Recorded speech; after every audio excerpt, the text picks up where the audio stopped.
Alright.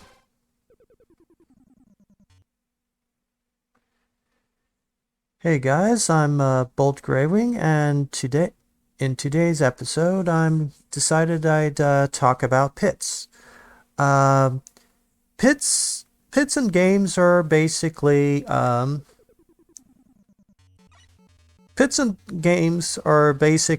little areas of basically that. They're designed to kill the player, and one of the problems with pits actually is they can come in different variations. This one's just like your standard ones. Um, they can be higher up, they can be lower. However, a typical pit is basically one that's on the ground. And now there's a few issues with pits, one of which, as you can see here, you could wind up getting yourself stuck in a room below yourself. So this is why pits don't always really work out the way you intend them to. The other thing you could run into issues with is when you're dealing with pits is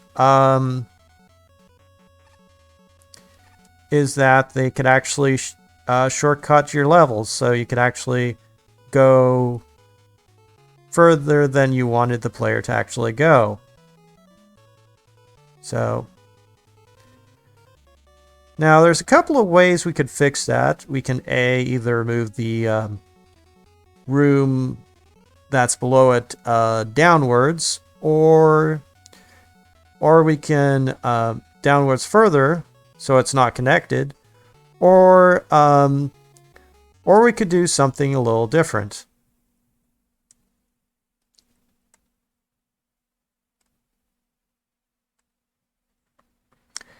So let's see, what do we have?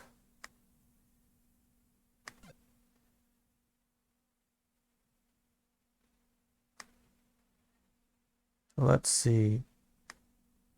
All right.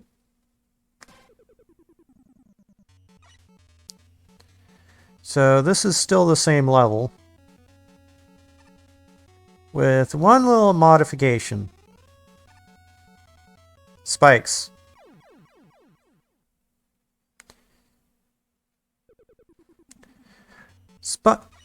Spikes function similar to pits, except if the player lands on them, they basically die. Now, well, that wasn't intended, so basically, they're kind of a safety valve that allows you to have levels that are basically underneath your level, and you can continue to play through them as if nothing was there. So that's one option.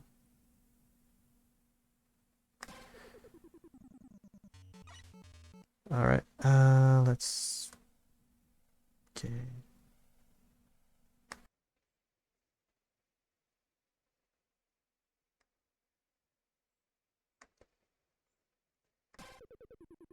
All right. Now another thing, one of the other issues with pits is sometimes you can't know which is a pit and which is kind of a secret. So unless you really want to know specifically. So any of these areas right here,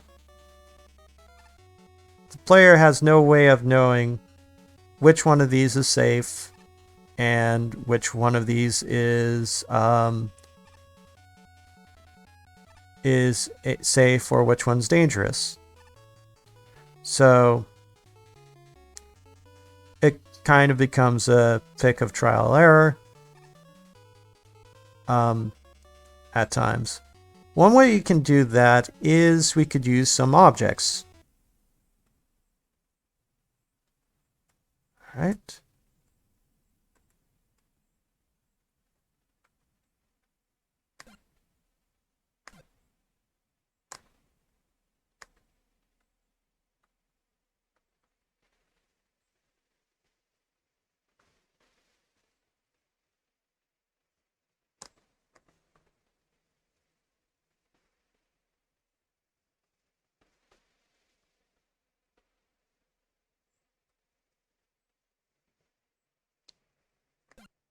All right, one more.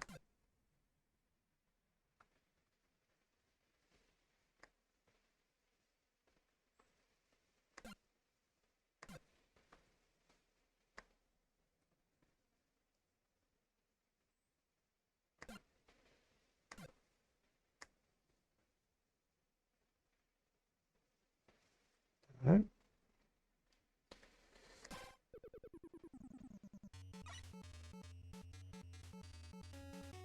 All right.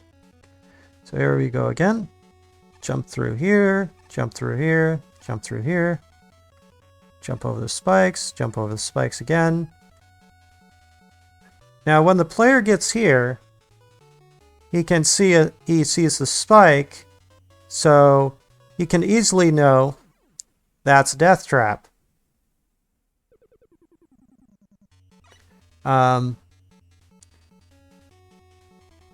You could use like red death lasers as another alternative, but simple spike is the easiest because now the player knows, okay, so that's a death pit. I can jump over here. Okay, that's another death pit, so I need to jump over here. And now we have like a path here, and we have a path here. So we know, okay, I can go down, I'll try jumping down here. And now I can just move along the bottom area. So good for like little secrets or certain things. And same, so you could have potentially, when you do this, you could potentially have like alternate paths. So maybe one area goes to a completely different area, and the other goes to something else. So like you could have the map go all over the place because you have alternate shortcuts, a few death pits. That keeps the player on his toes, and it's pretty good. One thing is when building a room, particularly when you're using pits without spikes, be sure not to put your room below it unless you're looking for it to be a secret. All right.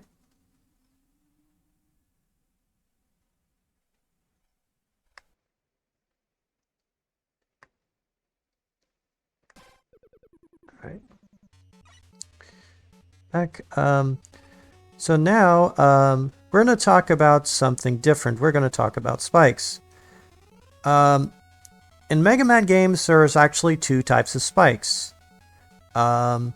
Your typical spikes from Mega Man 1, which are essentially spikes that basically, if you take a damage from an enemy, you normally get invincibility frames. However, in Mega Man 1, even with invincibility frames, and you hit a spike, you die.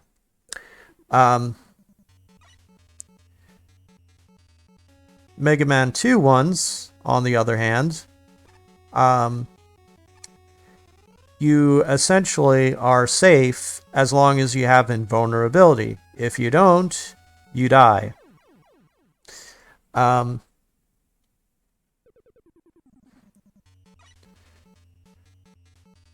Now you might be wondering when, and where you should use a Type 1 spike or a Type 2 spike. A Type 1 spike is typically used in challenging areas. For example, like if you're going through a Dr. Wily Castle stage, that's probably where you would want to use these, or specifically a pit that you can not jump out of, such as this one.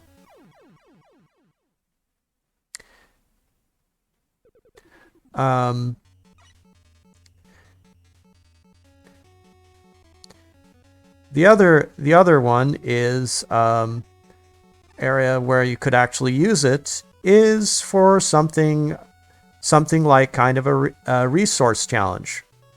Resource challenges, if planned right, such as this one, you could actually get to the other side safely without having any enemy help you. So basically, you could grab the sea tank. It's still a challenge. It's still pretty much a challenge going back, but you kind of made it on your own power. So that's actually how you would design a challenge using a level 1 Megaman level 1 spike mechanics, because that's how you would actually use them. Now, there's a few places you wouldn't want to use these, particularly places where if you fall down from some place high and you can still get up, you wouldn't want these ones to be around. You'd want the other variety, the level 2 spike. So I'm going to next I'll show you that one.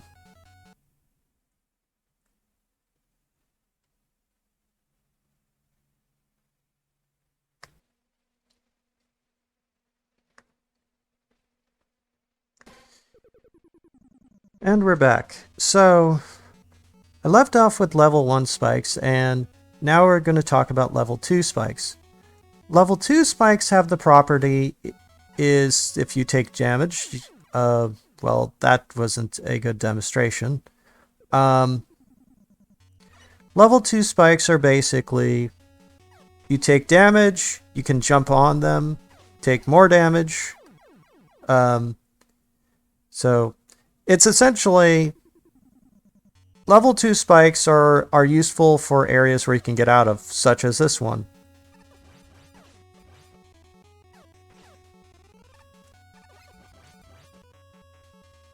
The places you shouldn't, let's see. This needs some fixing a little bit. Maybe not. All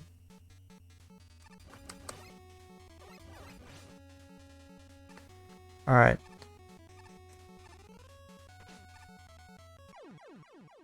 So the places you shouldn't use level 2 spikes is basically areas where you won't be able to get out of. Whoops. And I ran off the thing. Ran off the platform. Well, that went well. Alright.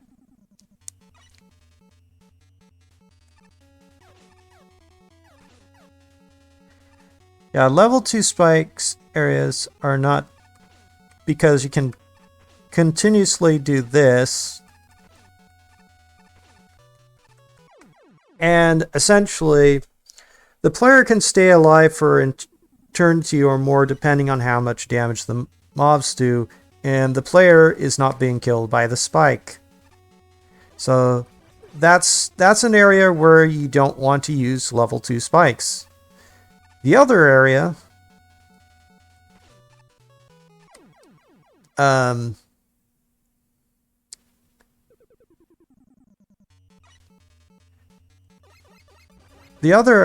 where you don't want to use level 2 spikes is actually in challenge areas for resources. Say, for example, you have this.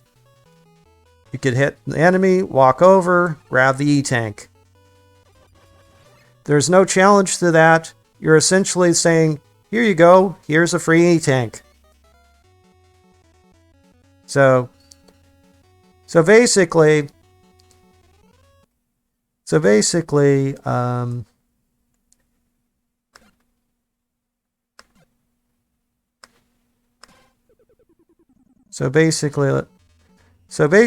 if you get hit by that bat, you can easily walk across the specs, grab the E-Tank, and kind of defeat the whole purpose of the challenge.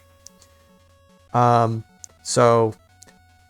it's kind of the equivalent of having a E-Tank like this one sitting on plain ground with nothing to stop you from grabbing it. Both of those challenges are equivalent. So when building a resource challenge, it's important to make sure that your enemies that you have, or baddies that you have, are far enough away from the challenge that the player can get them on his own power rather than relying on his invincibility frames.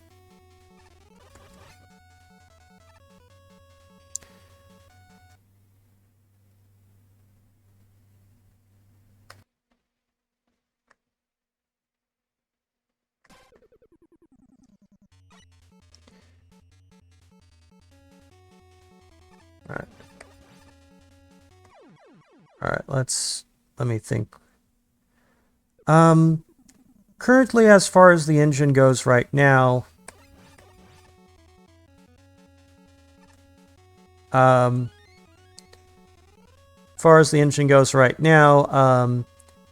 Maker doesn't have a differentiation process between level 1 spikes and level 2 spikes. So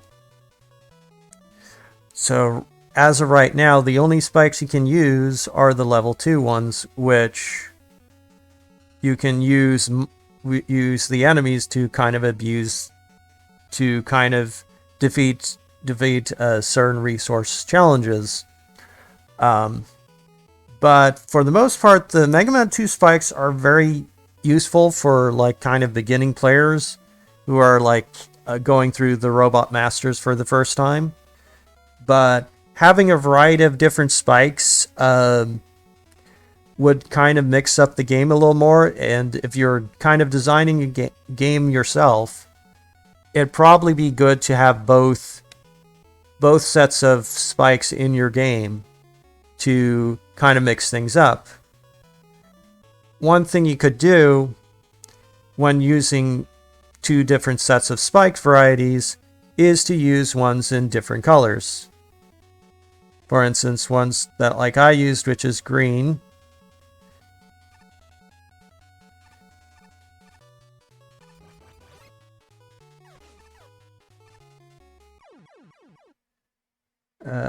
Let's see.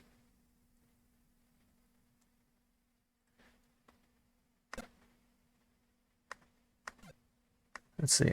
As I was saying, ones that I use, such as green and orange.